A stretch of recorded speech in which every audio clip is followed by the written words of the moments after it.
Hey guys, it's Julian, and today I'm going to be talking to you about how to make burial drums. I'm going to be going even more in depth in this video, talking a little bit more about the Foley layers, and also a little bit, not just about here's where you find cool sounds, but also here's how to put them together, because I think there's a lot of magic going on in the programming, not just in the sound design or in the processing.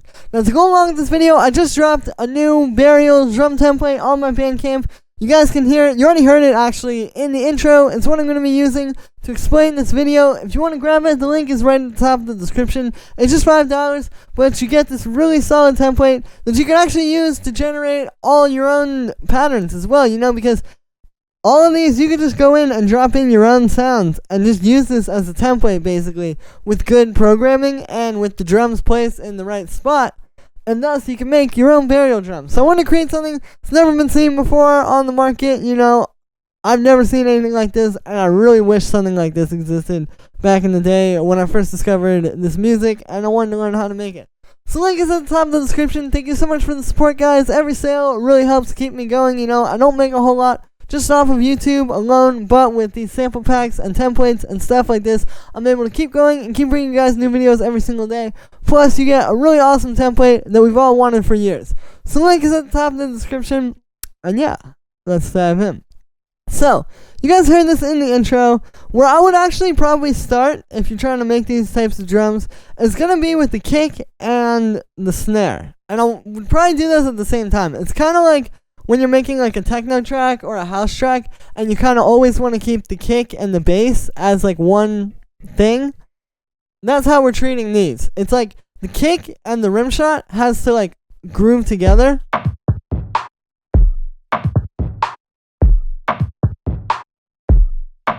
And it's like if your rim shot is too hard but the kick is too soft, it's not going to work, and vice versa.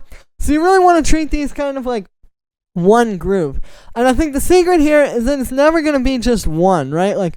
When you hear burial's music and then you think, okay, how am I ever going to program one kick to sound like that? Well, it's not one kick. That's the thing. So what you do here is you can see I actually have 4.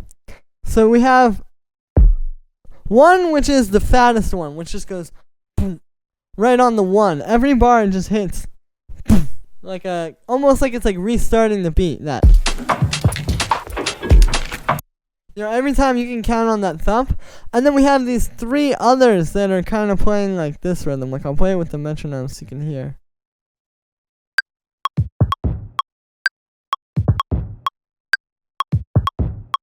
So there's that happening. So it's right, it's super syncopated, super jazzy. But then you put that together,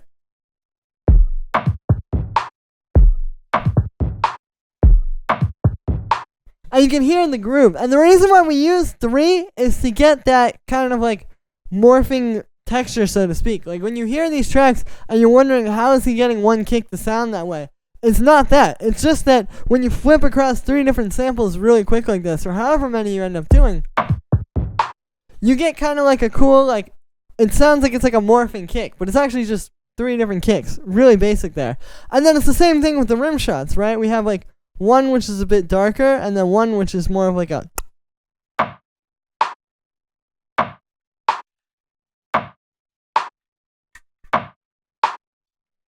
right? And then when you're hearing the whole track, you might not even notice that. But that makes a world of difference, just having those 2 different sounds, Because you're getting, in this case, call and response, right? This is the call. It's don't, don't, don't. You get a low one and then a high one. And basically, when you hear these tracks and you're wondering, why does the drum beat sound like it's alive? That is it right there. That's giving it that emotion, having the low one to the high one. And you don't really hear it in the whole thing if you're not really listening for it.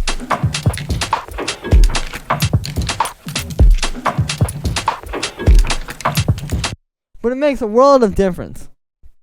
And yeah, and you can see the processing is really simple. I mean, for the most part, it's just a little bit of filtering. I've filtered, you can see I bandpassed this rim shot. That's a good way to get more of that like mid-rangey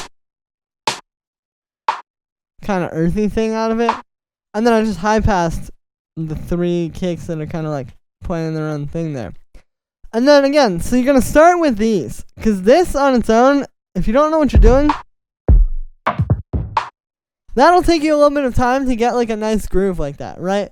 But then once you have that, then you can just move up and just get like a little...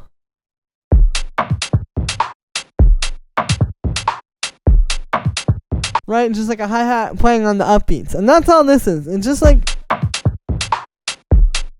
this nice kind of more mid-rangey hi-hat that I've got in there. And yeah. So those are kind of like the more like orthodox elements. Everything else in here is actually Foley percussion. And so if you don't know what Foley percussion is, basically Foley noise is something that is used a lot in like movies and shows actually, where basically you record like a sound of something that's kind of like, I guess, normal. Like it might be like keys jingling, or it might be like shaking together some pens in your hand, like whatever it may be. And we're basically making that like part of the music and using it as percussion. And it's very effective here because it gives you all this texture, right? Like these sounds, you know, they're not just like basic. Like they have a lot going on, and there's a lot of complexity there that you get this way.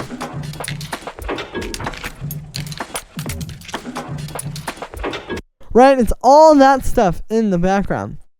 And so basically the way that you do this is you're going to kind of think about it as different groups. Like, so I actually started with this one, and all this is, it's a recording. Like I grabbed a bunch of different stuff. Like I've got a fingerboard, I've got some pens, I've got a remote for my lights. Like whatever you can find, and you just record all that kind of stuff, right? That's all this is. You don't even know exactly like how it's gonna fit into the beat just yet. It's just having that like those clicks, and then once you record them, you can see this whole thing is unwarped. You just go in and find parts where it kind of lines up with the beat. Like over here, you can see, and it's a little off the grid. Like that happens a tiny bit early.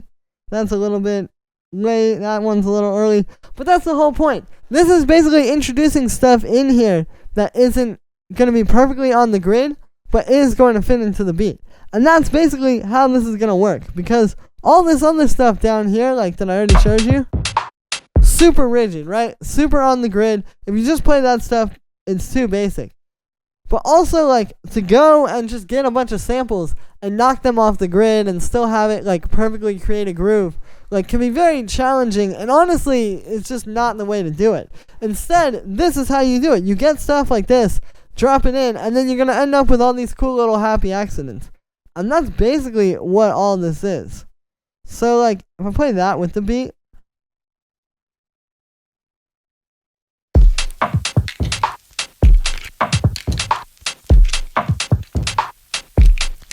see, it's just in there, but it's all adding like a little bit more on that kind of stuff. So yeah, and then from there I moved up to this. This is actually a loop from my Organic House drum sample pack, which was the exact same process that I just showed you for this layer. It was the exact same thing. I just chopped it, and then yeah, like I said, this was just like a while ago. But that's just adding another layer there. You can hear now we have like the 2 different Foley layers working together. And then I added this loop,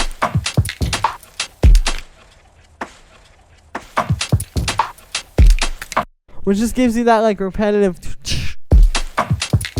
kind of thing. And then that was when we moved down to these 5 layers, which start with these 2.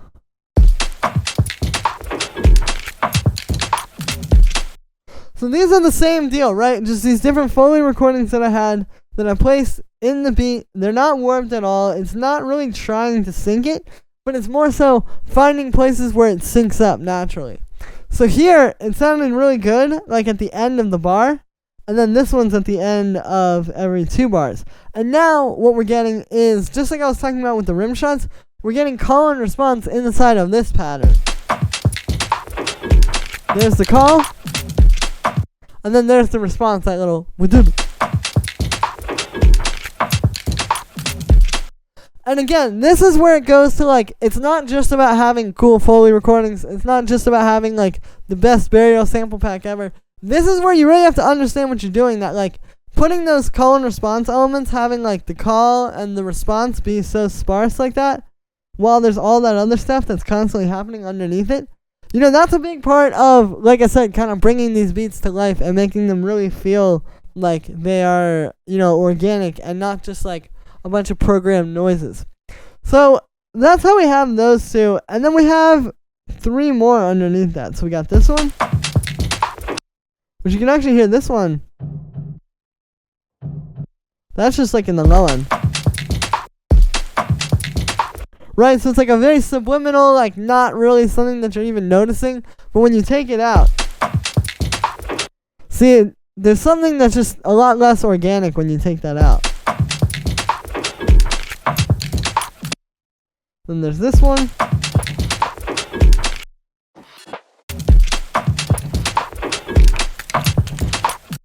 Just adding more of like a slide underneath. And this one I actually pitched up a lot so that it would fit in time. And then finally we have this one, which is like a bit lower. Right, so now you have like this call and response happening between this 7 and 6. And then in between those, there's call and response happening with those two. Plus you add in this low one. See, so it's kind of like this crazy unorthodox groove, but then you drop that underneath everything else and the stuff that's like a lot more on the grid.